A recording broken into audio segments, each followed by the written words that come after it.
Olá, para quem não me conhece, aqui PJP, Pedro Jorge Pereira, dinamizador entre outros do projeto Slow Motion Tours, e venho aqui trazer este vídeo que no fundo se insere numa série de vídeos que defino ou que chamo de Sabia Que normalmente até tenho feito predominantemente, ou aliás, todos que fiz até agora foram em inglês, e senti que seria também bom ter alguns desses conteúdos em português. Uma das coisas que mais me...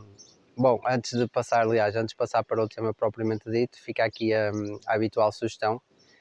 Se ainda não segues o canal, se chegaste até este vídeo e ainda não segues o canal, fica a sugestão para o seguir, ativares o sininho das notificações para que possas receber em primeira mão as novidades e a notificação de quando houver um vídeo novo.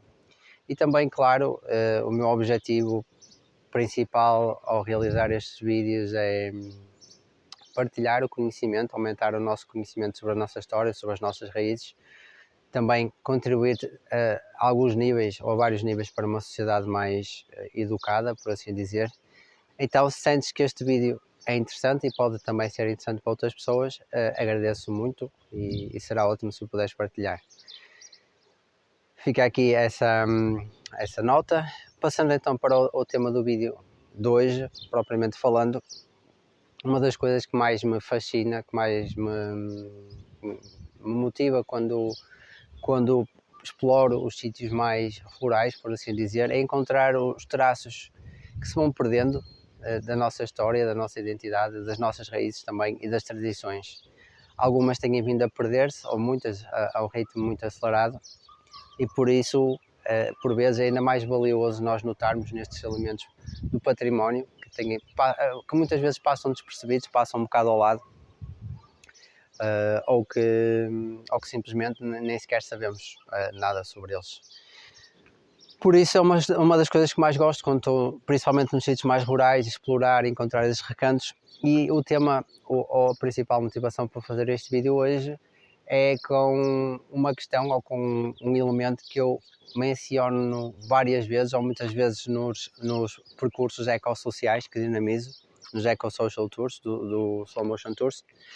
Hoje estou aqui numa aldeia localizada na Serra do Açor, mais concretamente em Pomares. Neste momento estou a atravessar uma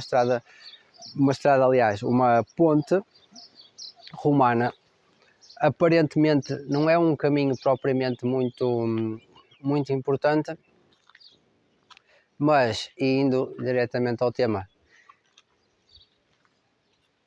temos aqui, ou estou neste momento a caminhar para aquilo que se pode chamar umas alminhas. E o que é que são as alminhas? As alminhas, no fundo, são, e vou agora passar aqui diretamente para o plano das alminhas, são esta espécie destes monumentos, que nós podemos dizer de cariz popular,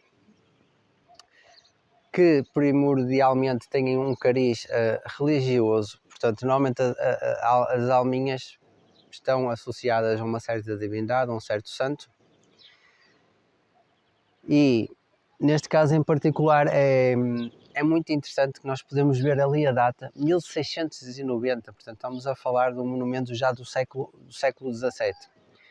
E um dos aspectos mais interessantes que se relacionam com as alminhas é que nós muitas vezes não percebemos muito bem porque elas aparecem-nos em sítios quase laterais ou secundários, mas o que isso muitas vezes nos revela é desse aspecto histórico da importância que esses sítios, que esses caminhos tiveram no passado. Ou seja, elas normalmente estavam não em sítios que hoje em dia, como hoje em dia, que nós associamos ou que nos parecem relativamente pouco importantes, mas situavam-se, regra geral, naquilo que eram as principais vias de comunicação e de ligação. Neste caso, em concreto, o que é que no fundo é a alminha? A alminha, no fundo, está muito ligado à mitologia e à história cristã e a esse elemento daquilo que é o purgatório. O purgatório, para quem não sabe, no fundo é parte de uma crença que quando a pessoa morria, quando a alma largava o corpo, por assim dizer, não ia necessariamente ou não ia diretamente para o paraíso ou, no sentido oposto, para o inferno. Então, o purgatório era quase um estado intermédio no qual a alma ficava para fazer uma espécie quase de um estágio onde estava quase num período de observação em que iria ser julgada por as entidades divinas, neste caso cristãs, no sentido de tomar a decisão se iria para o céu ou se iria para o inferno. Então havia muito essa cultura de rezar por as almas que estavam no purgatório, que estavam a purgar os seus pecados, e estes monumentos estão muito ligados a esse elemento do purgatório, por assim dizer. Mas há também uma outra questão que se relaciona com uma crença também enraizada de que habitualmente era precisamente nos cruzamentos, ou seja, nos sítios onde as vias de comunicação se dividiam, eram esses locais os mais propensos ao ataque, entre aspas, das forças obscuras, no fundo do diabo. Acreditava-se que era nos cruzamentos que o diabo tentava as almas. E então esta cristianização destes lugares, e aliás estou também aqui atrás desta cruz, que é também muito interessante, porque todo este trabalho de relevo em granito, creio que o material em granito é também muito, muito interessante, mas no fundo também há esse objetivo de proteger os caminhantes, e obviamente que nós, claro que pensámos nesta questão e há esta questão do diabo, da tentação do diabo, mas havia também quase uma necessidade de invocação dessa proteção para questões bem mais práticas, porque nós, quando pensamos nestas peregrinações, nestas viagens, um aspecto que é importante ter em consideração é que estas viagens eram, regra geral, muito perigosas, por várias razões, porque eram viagens longas, prolongadas, muito sujeitas a ataques, nomeadamente de bandidos. E então, quando um viajante empreendia uma viagem, não era claro como hoje em dia que entramos no carro, chegamos ao nosso destino e à partida, pronto, não há grandes motivos de preocupação, tirando, claro, a questão da sinistralidade, etc. Mas naqueles tempos as coisas eram bem diferentes. Por exemplo, estamos a falar do século XVII, século XVIII, e neste caso, em particular, se nós pensarmos que estamos numa aldeia serrana,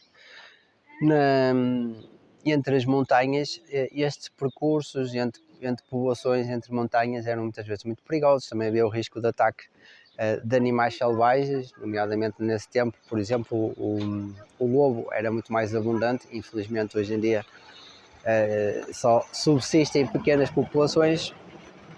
Também, inclusive, havia também o urso no território de Portugal continental.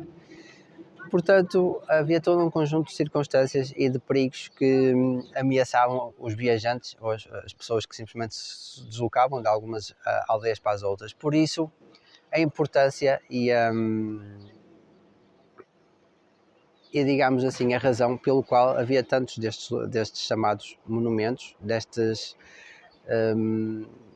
quase santuários de proteção, portanto, destas alminhas. E uma coisa muito interessante é nós ainda por vezes encontrarmos, mesmo em espaços que hoje em dia são espaços perfeitamente urbanizados, no meio de cidades, ainda encontramos este tipo de monumentos das alminhas. Então fica aqui esta partilha, fica aqui também este apelo quase para que caminhem, percorram esses sítios com um olhar o mais atento possível, no sentido de ainda descobrirem estes monumentos. Provavelmente irão ser surpreendidos e reparar, se calhar, olha, naquele monumento que nunca tinham reparado, mas estão ali as alminhas.